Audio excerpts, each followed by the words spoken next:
Coach, your thoughts on practice today? I thought that was one of our best practices since Wyoming week. I thought there was yesterday a little bit of a dull, but we hadn't practiced in 4 days. Wanted to get bodies back. And then we responded well yesterday, and today was a really, really good practice. I thought the intent was well, the energy was good. I thought it was a good day. After the short week, talked about the importance of recovery, getting rested up. How do you feel about the guys' health? Yeah, this is obviously, we're way healthier than we were going into Texas State. Still got a few guys banged up that we'll get back after the bye. But going into this week, we have more guys available this week than we have had all season, which is a positive. Coach, you mentioned that you're responding to adversity, and the way the team is done, obviously going back against Texas State, but each week it just seems like there's been something. How do you feel the team overall has grown in that aspect? It's good. I mean, we talked all camp about there's two types of adversity, all spring ball. There's response to success and response to failure. And, last year our adversity was always responding to failure, responding to failure, responding to failure. How do you get back up out of bed every single day and put in the work? And I said, eventually in this program, we're going to have to learn how to respond to some success. I said, we're not there yet, but eventually we're going to see it. And we're starting to see that. And, you can feel the days where people are feeling themselves, and you can tell they've been on Twitter reading all the random people saying good things and all that stuff. But the key is none of that stuff matters. And we got to keep the main thing, and that's the work. And there's no shortcut around the work. Scott and a bunch of players were saying yesterday was probably their best Tuesday practice they've had since fall camp, with the stamina, with the time off, and having at least the rest. Do you feel like it's important that before going into the bye week that they at least stay focused and try not to get too ahead of themselves with the fact that they've had this time off? Yeah, we're not worried about a bye week. I mean, we're an underdog in a game on the road versus a team that doesn't lose at home very often, like I just told the guys.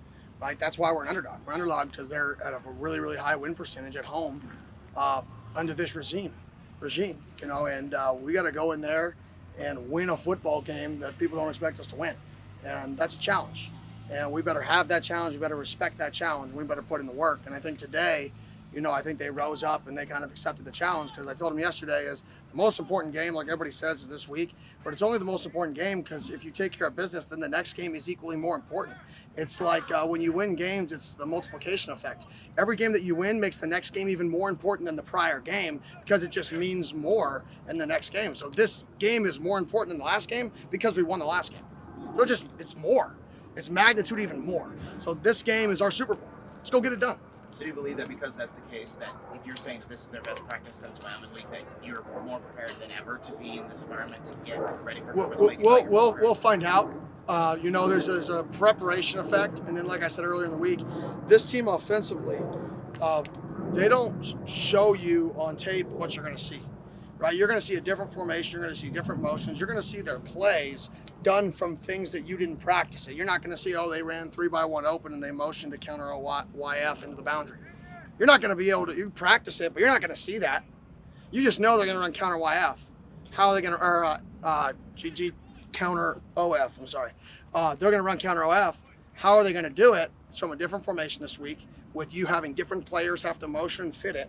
But you know what the end game is. And that's the challenge on game day versus these guys is you've got to get a beat on what they're trying to get accomplished in that game plan. You've got to be able to talk about it, react to it, and then be able to be sound versus it.